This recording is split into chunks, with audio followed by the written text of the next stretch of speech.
detesto o começo do vídeo. O começo do vídeo é muito ruim. Bem-vindos à argumentação parte 2.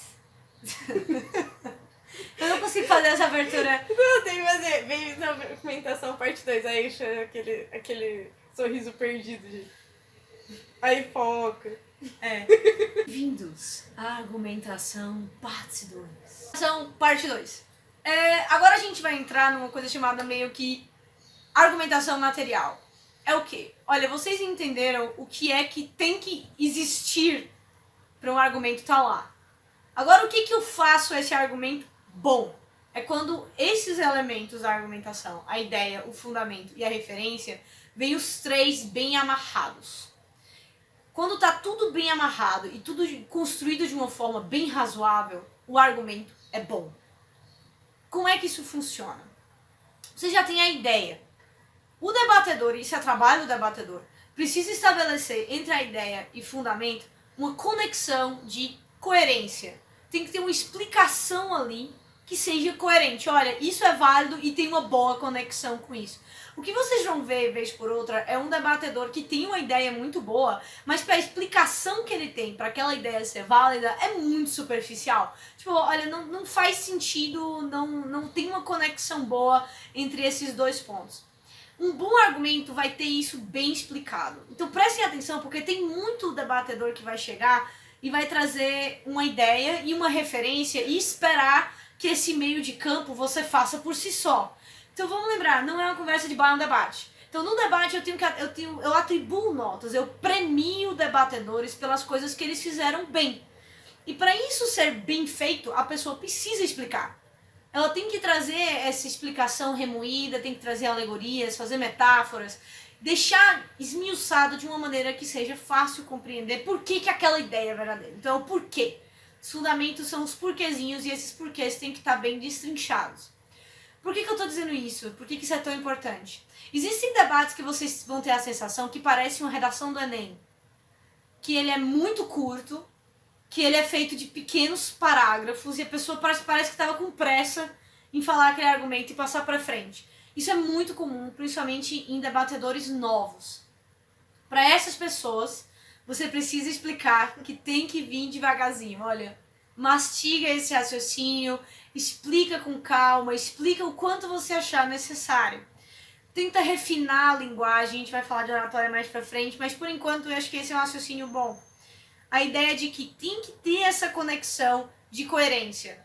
Não teve uma conexão de boa coerência, ou a pessoa pulou da ideia para a referência, ela quis dizer que aquilo ali é meio que auto-evidente.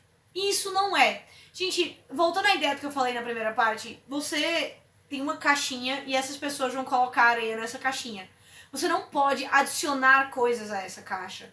Você só pode olhar para o que está dentro dela, para o conteúdo dessa caixa e atribuir uma nota. Se a pessoa não fez uma boa explicação, um meio de campo legal naquele argumento, a culpa não é sua. Você não precisa encher esse espaço. Eu entendi o que ela queria dizer, mas ela não disse. Então você não dá nota para isso. Você não premia a pessoa por coisas que ela não fez bem. Mas você também não precisa penalizar. O que você vai fazer aqui é dar uma lógica de subida. Olha, ele fez isso bem, fez isso bem, fez isso bem. É um bom argumentador. É a pessoa que estabelece bem a coerência. Entre a ideia, o fundamento e a referência tem que existir verossimilhança. O que é a verossimilhança? É quando você vai trazer o debate para o chão. O que isso quer dizer? No modelo do Mundial, se vocês virem alguns vídeos na internet, vocês vão ver que não é obrigatória a presença de referência. Eu não gosto muito desse modelo particularmente, tanto que a gente não vai adotar esse modelo durante o capixaba. Por quê? Porque não é um debate baseado na concretude.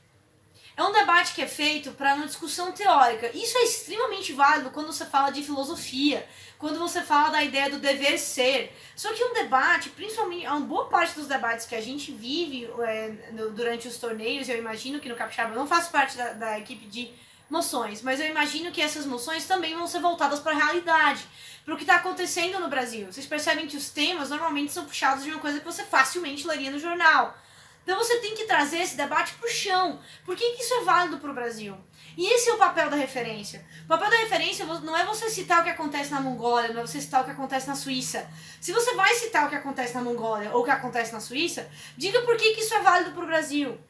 Por que isso seria útil pra gente? Tipo, no último campeonato que eu participei, eu vi um rapaz que fez uma referência a um programa que deu muito certo na Suíça. E de fato, o programa deu muito certo na Suíça. Só que a pergunta é, isso daria certo no Brasil? Porque a noção era sobre uma coisa familiar. O ambiente familiar na Suíça é muito diferente do Brasil. A conexão entre pais e filhos é bem mais esparsa, assim, bem mais livre do que o que a gente experimenta na América Latina como um todo. Tipo, mãe e pai é uma coisa que você não nega, eles vão estar ali sua vida inteira. E na Suíça, com 18 anos, ó, pastil. Então, o problema da argumentação desse rapaz é que ele não conseguiu trazer essa argumentação para dentro do debate, trazer ela para o chão. E isso você faz com referência. Isso você faz construindo verossimilhança entre essa construção teórica que você fez e o chão. E o debate que a gente está tendo aqui no Brasil sobre esse assunto. Porque isso torna um debate rico e verossimilhante. Vocês vão ver que muitos argumentos são simplistas. No último debate que eu participei, mas eu também acho que era um problema da moção, mas não vinha a cabo essa discussão.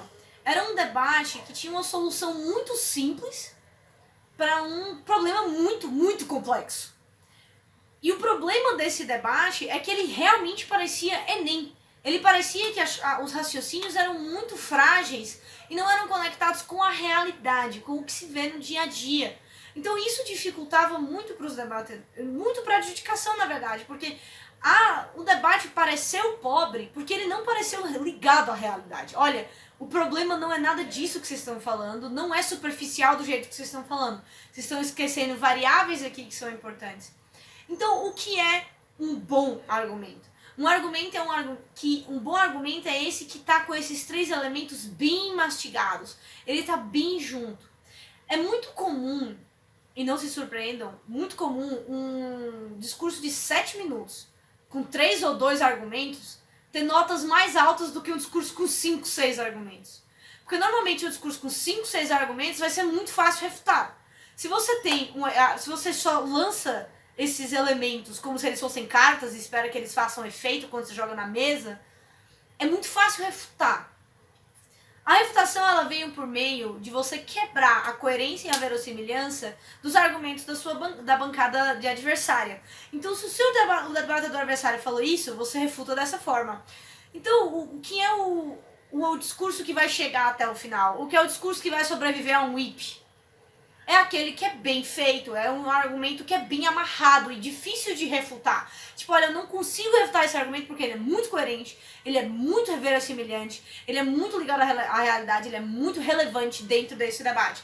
Isso é um argumento que mata o debate. E é nessa construção que os debatedores têm que focar, e é essa construção que os juízes têm que premiar. Tipo, olha, esse cara trouxe 3 argumentos. Não foram muitos argumentos, mas eles ficaram em pé até o final, todo mundo tentou refutar e não conseguiu. Então esse cara é um bom argumentador. Tipo, o volume de argumentos não é o nosso foco aqui. Mas também não é uma coisa que tem que ser ignorada, certo? Tipo, o cara trouxe um argumento só no discurso, isso é muito pouco. Vamos mirar aqui no raciocínio de, olha, 2 argumentos por discurso é um bom começo. 4 tá ótimo. São 7 minutos só. Se você consegue fazer bons 4 argumentos em 7 minutos, você é um fantástico argumentador. Mas isso varia de caso em caso. Tem gente que consegue metralhar diversos argumentos num discurso só. Isso é muito raro. Mas tem uma sensibilidade de ver, olha, existe argumento? A primeira pergunta é essa, existe? Faltou um daqueles 3 elementos? Pode cortar, não é argumento. Não existe argumento ali, é incompleto. Esse argumento é bom? Essa é a pergunta seguinte. Existe argumento? Esse argumento é bom? E aí você vai ver se esses elementos estão bem amarrados entre si. Eu vou atribuir uma diferença de nota entre um argumento incompleto, por exemplo, a pessoa deu uma ideia, ela fundamentou, mas ela não trouxe uma referência, então está incompleto. Mas qual a diferença de nota disso para um argumento completo ou um argumento que lançou uma ideia, deu um exemplo, mas não explicou muito bem? Às vezes a pessoa explica, mas ela dá uns saltos lógicos, então o fundamento fica falho. Então, como eu vou saber discernir o quanto de nota eu vou poder tirar disso? Porque não é uma tabela que não precisa, entendeu? Cara, isso acontece muito, essa dúvida surge muito em debates de, vamos chamar, tipo moção surpresa. Sim.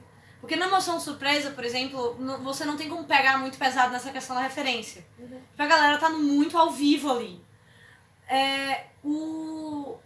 A chave da questão, assim, o que eu aconselho de referência para quem é debatedor é de você usar o que você tem nas mãos. A pesquisa que você faz na faculdade, os seus professores, um documentário do Discovery Channel. Tipo, eu já citei muito documentário em debate e literatura, uma coisa que eu também já citei bastante.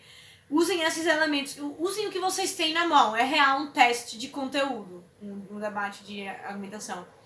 Agora, quanto à adjudicação. Isso vai depender muito do nível do debate. Tipo, um cara que constrói tudo muito bem vai estar no 8, vai estar no 9. Tá lá em cima, no 80, 90. Puta notão. Você levanta e bate palma porque a mesa tá emocionada com o que ela acabou de assistir. Mas vão vir discursos imperfeitos. A questão que você tem que realmente avaliar aqui, dentro de cada coisa, é a situação. O nível do debate como um todo. Por exemplo, existem debates em que o nível de todo mundo cai porque ninguém trouxe muita referência. Eu não vou ter como diferenciar muito esses debatedores. Suponhamos que eles mantiveram mais ou menos o mesmo nível, assim. Vamos só falar, tipo, não tem referência. O cara, geral, trouxe qualquer referência. O que trouxer um pouco mais, merece ser um pouco mais premiado. Agora, entenda o seguinte, e isso é muito importante. A referência, ela não é só uma carta. É uma referência bem usada. Quando eu falo trouxe referência, é que o cara...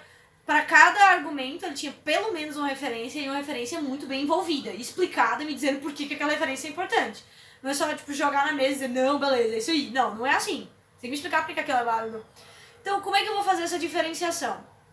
Normalmente, o que a gente faz é que a gente premia um pouco mais um fundamento bem feito. Tipo, entre um cara que tem boas referências e um cara que desenvolve um raciocínio melhor, a gente normalmente premia o raciocínio melhor. Porque é um trabalho mais árduo você estabelecer essas conexões do que você trazer a referência. Agora, essa é a questão, cara. O cara que traz a referência bem feita faz uma diferença muito grande no debate. Então, é real um caso a caso. E você vê... A pergunta que eu gosto de fazer quando eu tô adjudicando com os outros adjudicadores é quem contribuiu melhor pro debate. Tipo, olha, se eu removesse essa pessoa, seria uma cirurgia nesse debate. Ele faria muita falta. Tipo, olha, quem dessas pessoas contribuiu mais? Isso é uma coisa que eu gosto muito de falar, principalmente quando eu falo de whip. Porque às vezes um whip contribui mais com o debate do que todos os argumentadores construtivos. Mas isso porque ele traz o debate para a realidade, ele tem um conhecimento de circunstância melhor, ele faz uma refutação mais viva. Então o whip contribui muito para o debate, suponhamos, nessa situação. Então dessas duas pessoas eu aconselho, acho que a melhor resposta para essa tua pergunta, e é uma ótima pergunta, by the way, é quem contribuiu melhor? Quem é o grande contribuidor desse debate? É esse cara ou esse cara? Tipo, se eu tirasse ele da jogada, quem é que vai fazer falta? Então, é mais ou menos isso. Amém? Adjudicar é tipo, você tá na 5ª série e você vai ganhando estrelinhas pelas coisas que você faz melhor. Isso. Sabe? Não, exatamente isso. Você tá na 5ª série e o que você vai fazendo de bom, você vai ganhando estrelinhas por isso. Na real, e aí, é isso. Tipo assim, se alguém fez melhor, vai ganhar mais estrelinhas. Isso, pronto, entendeu? Nossa, que